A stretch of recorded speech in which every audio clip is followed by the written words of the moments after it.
दोस्तों, इस दुनिया में बहुत से ऐसे लोग हैं जो मतलब के साथ हमारे साथ रहते हैं। हमें ऐसे लोगों से दूर ही रहना चाहिए।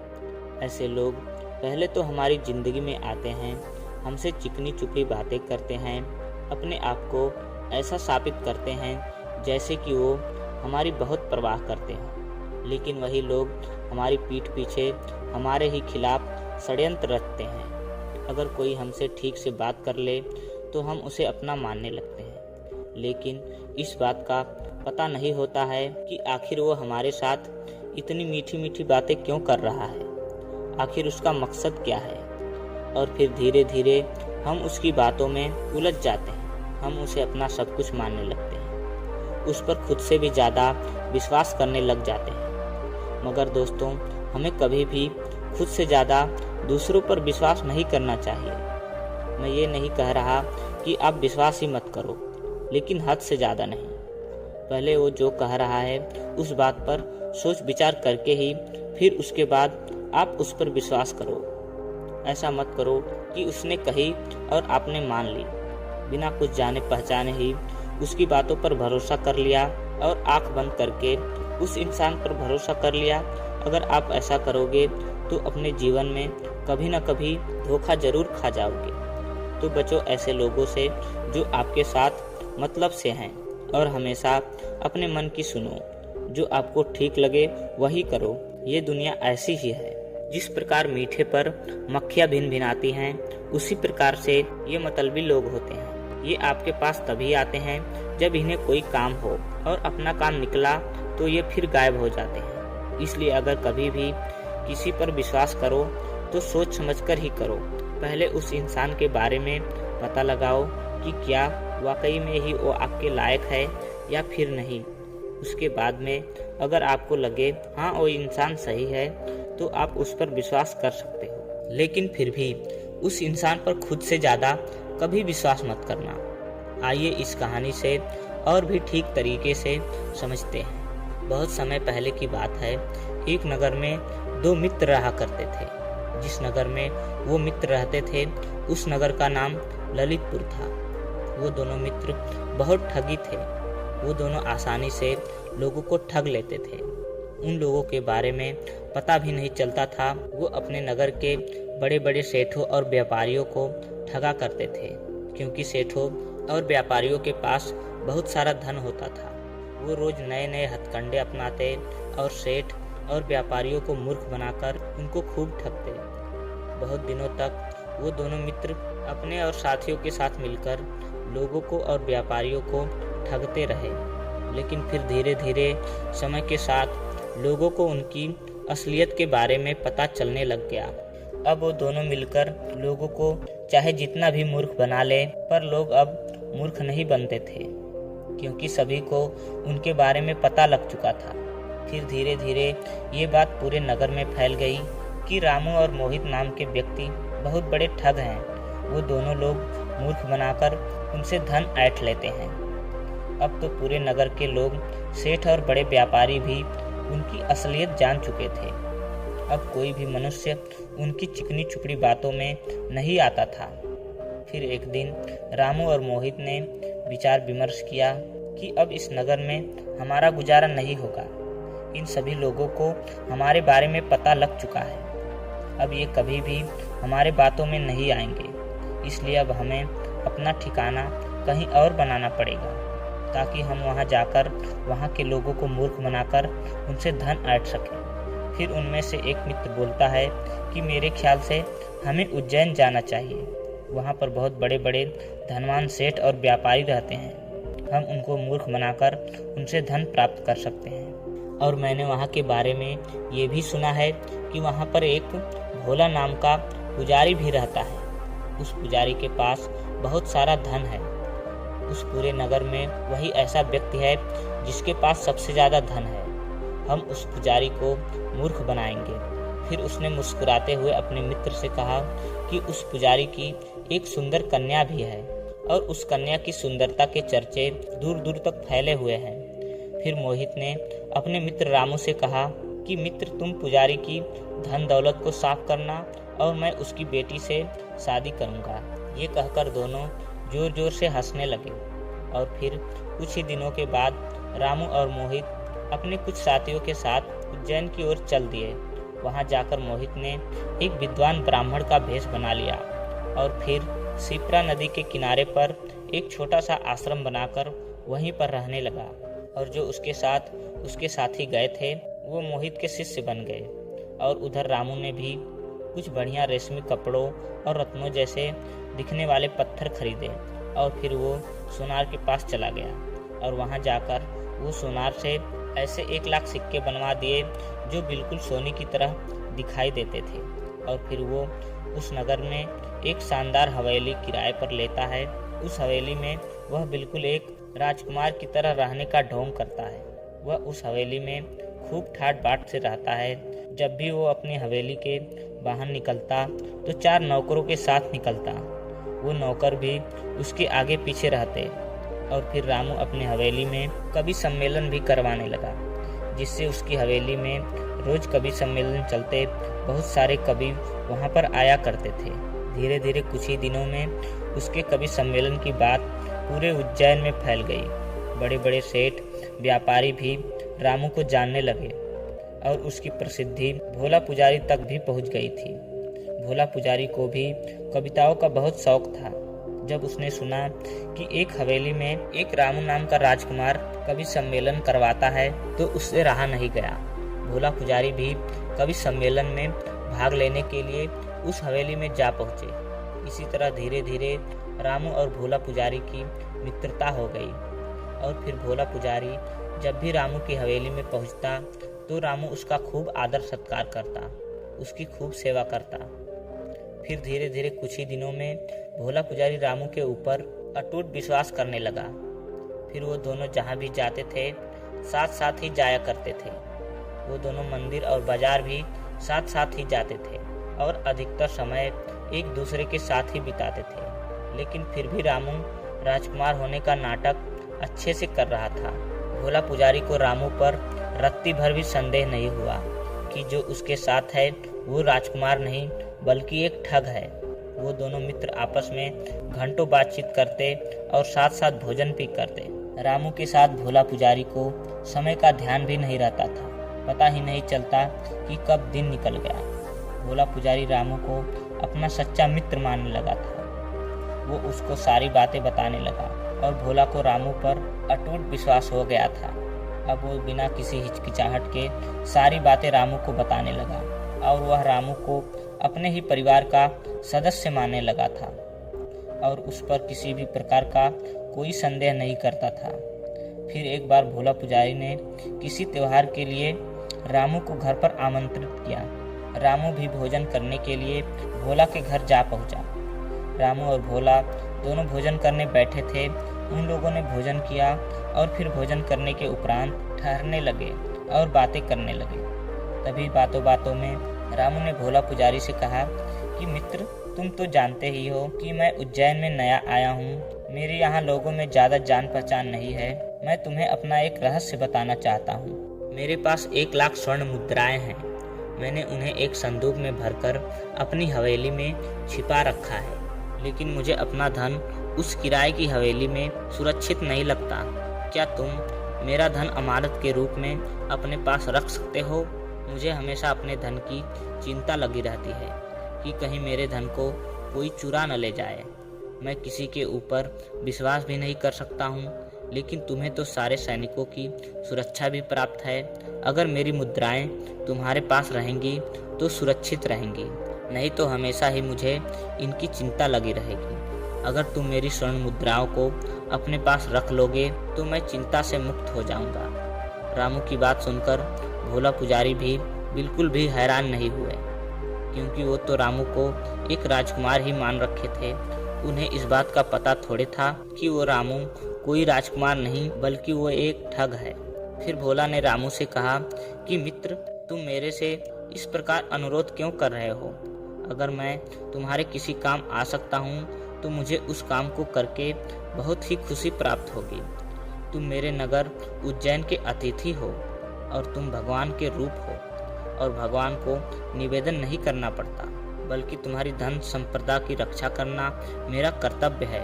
ये सुनकर रामू बहुत प्रसन्न हुआ और वहाँ से अपनी हवेली लौट आया। और अगले ही दिन सुबह सुबह ही रामू नकली स्वर्ण मुद्राओं से भरा एक संदूक लेकर भोला पुजारी के घर आया। और भोला ने संदूक अपने हाथों में लिया और खोलकर एक नज़र से उनको देख लिया। देखने के बाद वो भोला पुजारी उन नकली स्वर्ण मुद्राओं को नहीं पहचान पाया। और आखिर वह पहचानता भी कैसे? रामू ने उनको इस प्रकार से बनवाया था कि वो बिल्कुल असली की तरह ही लग रहे थे। फिर भोला पुजारी ने उन नकली स्वर्ण मुद्राओं को अपने पास रख लिया और रामू को एक कागज पर ये लिखकर दे दिया कि मैंने राजकुमार रामू की 1 लाख स्वर्ण मुद्राएं अपने पास अमानत के रूप में रखी हुई है। जब भी राजकुमार चाहेंगे मैं उन्हें उनकी स्वर्ण मुद्राएं वापिस कर दूंगा। इसके बाद रामू और भोला पुजारी की मित्रता और भी गहरी हो गई। वो एक दूसरे के बहुत करीब आ गए। फिर एक दिन भोला पुजारी उससे कहते हैं कि हे मित्र, तुम मेरे इतने अच्छे मित्र हो, मैं नहीं चाहता कि तुम अब किराए की हवेली में रहो। मित्र, जीवन का असली आनंद किराए की हवेली में रहने में नहीं आता है। माना कि तुम्हारे पास सभी प्रकार की सुख सुविधाएं हैं, लेकिन तुम उन सुख सुविधाओं से वास्तविक आनंद की प्राप्ति नहीं कर सकते हो। मैं चाहता हूँ कि तुम मेरे साथ मेरी हवेली में आकर रहो। आखिर मैं तुम्हारे किस दिन का हूँ? तुम मेरे परिवार के ही तो सदस्य हो। तुम मेरे साथ मेरी हवेली में रहोगे तो मुझे बहुत खुशी होगी। भोला पुजारी के मुख से यह बातें सुनकर रामू मन ही मन बहुत खुश होता है, क्योंकि रामू को भोला की इन्हीं बातों का तो इंतजार था। इन्हीं सब के लिए तो उसने इतना नाटक किया है। रामू अपनी आंखों से मगरमच्छ के आंसू निकालकर भोला पुजारी से बोला कि मित्र, पराई जगह पर इतना अपनापन तो किसी अपने से ही मिल सकता है। भला ऐसे मित्र के साथ मैं रहने का अवसर कैसे छोड़ सकता हूँ? तुम्हारे जैसे मित्र तो बहुत भाग्यशालियों को ही मिलते हैं। मेरा तो ये खुशनसीबी है कि तुम मेरे मित्र हो। तुम्हारे साथ रहने में मुझे कोई आपत्ति नहीं है। मैं तुम्हारे साथ रहूँगा तो मुझे भी खुशी मिलेगी। और फिर अगले दिन ही रामू भोला पुजारी के हवेली में रहने के लिए आ गया। भोला पुजारी रामू को देखकर बहुत प्रसन्न हुआ और उसे अपनी हवेली के ऊपरी हिस्से में ठहरा दिया। अब तो रोज शाम को रामू और भोला पुजारी की बैठक लगती। वो देर रातों तक बातें करते, कहीं भी जाते तो साथ साथ ही जाते। उनकी मित्रता की प्रशंसा पूरे उज्जैन में होने लगी। फिर कुछ दिनों बाद वे दोनों रात्रि में बैठे बैठे बातें कर रहे थे। तभी बातों बातों में भोला पुजारी ने रामू से कहा कि मित्र, तुम मेरे परिवार का एक हिस्सा हो, इसलिए मैं तुमसे एक पारिवारिक बात पर चर्चा करना चाहता हूँ। ये सुनकर रामू बोला, बोलो मित्र, क्या बात है? अब तुम्हारा परिवार भी मेरा ही परिवार है। फिर भोला पुजारी रामू से बोला, मित्र, मेरी बेटी विवाह योग्य हो गई है। क्या तुम उसके लिए कोई योग्य वर बता सकते हो? मैं तो उसके लिए वर ढूंढते ढूंढते परेशान हो गया हूँ। भोला की ये बात सुनकर रामू बहुत प्रसन्न हुआ, क्योंकि वो और उसका मित्र जिस मकसद के साथ उज्जैन आए थे, अब तो वो पूरा होने वाला था। फिर रामू कुछ विचार करने का नाटक करता है और फिर वो भोला पुजारी से कहता है, हे मित्र, मैंने सुना है कि शिप्रा नदी के तट पर एक विद्वान ब्राह्मण अपना आश्रम बनाकर रहते हैं। दूर दूर से लोग उनके पास वेद अध्ययन के लिए आते हैं। मेरे विचार से अपनी बेटी के लिए उन ब्राह्मण से अच्छा वर हो ही नहीं सकता। हमारी बेटी उस ब्राह्मण के साथ खूब प्रसन्न रहेगी। रामू की बात सुनकर भोला पुजारी बहुत प्रसन्न हो जाता है और तुरंत अगले दिन सुबह सुबह ही शिप्रा नदी के तट पर चला जाता है। और फिर वो वहाँ उस आश्रम के पास पहुँच जाता है जहाँ मोहित ठग के शिष्य बैठे हुए थे और अध्ययन करने का नाटक कर रहे थे। भोला पुजारी मोहित का मुखमंडल देखकर उससे बहुत प्रभावित हुआ। वो मोहित को एक विद्वान ब्राह्मण समझ बैठा। जैसे ही मोहित ने भोला पुजारी को देखा, तुरंत ही उनका स्वागत करते हुए अपने पास बिठाया। और फिर मोहित ठग उनसे बोला, उज्जैन के राजा पुरोहित भोला पुजारी का मेरे आश्रम में स्वागत है। कहिए पुजारी जी, यहाँ पधारने का कष्ट कैसे किया? आपको अपने महल से निकलने का समय कैसे मिल गया? मोहित की बातें सुनकर भोला पुजारी बोला, मैंने आपकी विद्वानता के विषय में बहुत कुछ सुना है। और मैं अपनी बेटी का हाथ आपको सौंपना चाहता हूँ। आप ही मेरी बेटी के लिए उपयुक्त वर हो। भोला पुजारी की बात सुनकर मोहित नाटक करते हुए बोला, मुझे आपसे ये कहते हुए बड़ा दुख हो रहा है, पर मैं आपका ये प्रस्ताव स्वीकार नहीं कर सकता हूँ, क्योंकि मैंने अपना जीवन भक्ति और पाठ में बिताने का निश्चय किया है। मैं इन गृहस्थी के जीवन के झंझटों में नहीं पड़ना चाहता। अगर मैं इन सब में पड़ जाऊंगा तो मैं अध्ययन कार्य कैसे कर पाऊंगा। मुझे तो एकांत चाहिए। मोहित ठग की बातें सुनकर भोला पुजारी बोला, मैं बड़ी आशा के साथ आपके पास आया हूँ। आप मेरी आशा को निराशा में मत बदले। आपको मेरी बेटी से विवाह करना ही होगा, नहीं तो मैं आपके आश्रम के बाहर भूखा प्यासा बैठा रहूंगा। भोला पुजारी की बातें सुनकर मोहित ठग थोड़ी देर तक नाटक करने के बाद विवाह की सहमति दे देता है। फिर भोला पुजारी बहुत प्रसन्न होते हैं और अपने घर लौट आते हैं। घर लौटकर वह अपनी बेटी की शादी की तैयारियों में लग जाते हैं और खूब धूमधाम से भोला पुजारी अपनी बेटी का विवाह मोहित ठग से कर देता है। भोला पुजारी अपनी बेटी को बहुमूल्य वस्त्र और बहुत सारा धन देता है। उज्जैन के सभी धनवान लोग भोला पुजारी की बेटी को बहुमूल्य उपहार देते हैं। यह सब पाकर मोहित ठग बहुत प्रसन्न होता है। उसकी खुशी का तो कोई ठिकाना ही नहीं था। आखिरकार वह जिस मकसद के साथ उज्जैन आया था वह मकसद तो उसका पूरा हो गया था और साथ ही उसको बहुत सारा धन भी प्राप्त हो गया था। फिर मोहित अपनी दुल्हन और सारा धन धान्य लेकर अपने नगर वापस लौट आया। लेकिन रामू अभी भी उज्जैन में ही था, क्योंकि उसको भी अपना मकसद पूरा करना था। उसका मकसद अभी पूरा नहीं हुआ था, इसलिए वह अपना मकसद पूरा करने के लिए ही वहीं रुका था। और फिर शादी के कुछ दिनों बाद ही रामू भोला पुजारी से बोला कि मित्र, मुझे उज्जैन में काफ़ी समय हो चुका है। अब मैं अपने घर जाना चाहता हूँ। अब तुम मेरी दी हुई अमानत मुझे लौटा दो। रामू की बात सुनकर भोला पुजारी बोला कि क्यों नहीं मित्र, तुम्हारी अमानत मैंने संभाल कर रखी है, मैं अभी लौटा देता हूँ। फिर भोला पुजारी वो नकली स्वर्ण मुद्राओं से भरा संदूक रामू के हवाले कर देता है। रामू संदूक को अपने हाथों में लेता है और उसे खोलता है। जैसे ही रामू उन स्वर्ण मुद्राओं को हाथों में लेता है तो वो चिल्लाने लगता है और भोला पुजारी से बोलता है, अरे ये क्या, स्वर्ण मुद्राएं तो नकली हैं, मेरी असली स्वर्ण मुद्राएं कहाँ हैं? यह सुनकर भोला पुजारी फिर से कहता है, अरे मित्र, ये तुम क्या कह रहे हो? तुमने जब ये संदूक मुझे दिया था तो मैंने इसे ऐसे के ही ऐसे रख दिया था। यह सुनकर रामू भोला पुजारी से कहता है कि देखो, तुम चुपचाप मुझे मेरे स्वर्ण मुद्राएं लौटा दो। मैंने तुम्हें अपनी स्वर्ण मुद्राएं कितनी आशा के साथ दी थी कि तुम्हारे पास मेरी स्वर्ण मुद्राएं सुरक्षित रहेंगी, पर तुम्हें धन ही चाहिए था तो ऐसे ही कह देते, मैं अपना धन तुम्हें ऐसे ही दे देता। रामू की बात सुनकर भोला पुजारी बोले, देखो मित्र, तुम मेरे जैसे सम्मानित व्यक्ति पर झूठे आरोप लगा रहे हो। क्या तुम्हें थोड़ी भी लज्जा नहीं आ रही है मेरे ऊपर आरोप लगाते हुए? आखिर मैं तुम्हारी स्वर्ण मुद्राओं को क्यों लूंगा? मेरे पास धन धान्य की कोई कमी नहीं है। यह सुनकर रामू बोला, वो तो मुझे भी दिख रहा है, तुमने मेरी स्वर्ण मुद्राएं कहीं छुपा दी है। मुझे मेरी स्वर्ण मुद्राएं लौटा दो। तुम मेरे साथ इतना बड़ा विश्वासघात कैसे कर सकते हो? मैंने तो तुम्हें अपना सच्चा मित्र माना था और तुम्हारे ऊपर विश्वास करके मैंने अपना धन तुम्हें दिया था, पर तुम अब मुझे मेरा धन नहीं दे रहे हो। उसकी बात सुनकर भोला पुजारी बोलता है, देखो मित्र, मैंने तुम्हारा धन कहीं नहीं छुपाया है और न ही मैंने तुम्हारे साथ कोई विश्वासघात किया है। जैसे तुमने उस संदूक को मुझे दिया था, मैंने वैसे ही उसे रख दिया था। मैंने तो कभी उसको छुआ भी नहीं। और रामू और भोला पुजारी के बीच झगड़ा बढ़ने लगा। झगड़ा इतना बढ़ चुका था कि उनको राजा के पास जाना पड़ा। वे दोनों राजा के पास जा पहुँचे और अपनी अपनी दलीलें देने लगे।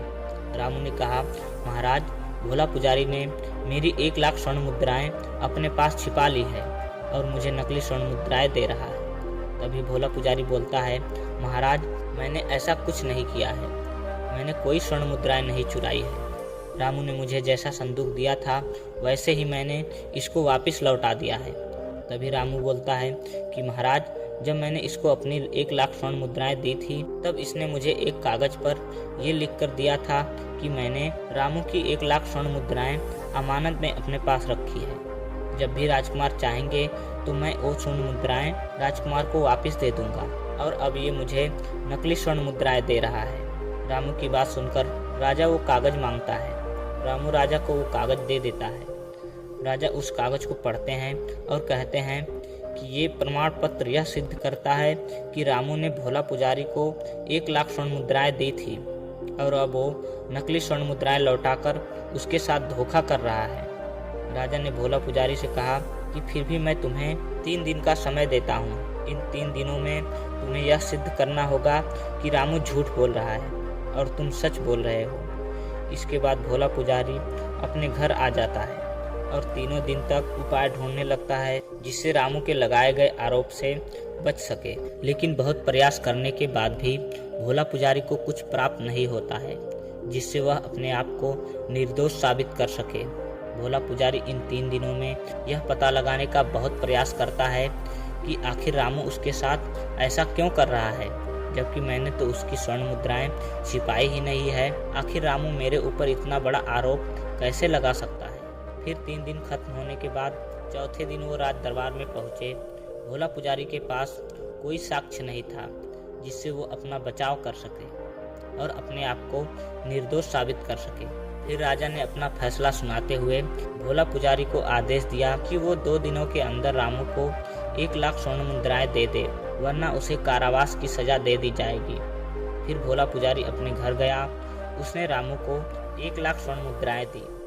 वह धनवान से निर्धन हो चुका था, क्योंकि भोला पुजारी ने अपना आधा धन तो अपनी बेटी की शादी में खर्च कर दिया था, और जो कुछ बचा था वो उसे रामू को देना पड़ा।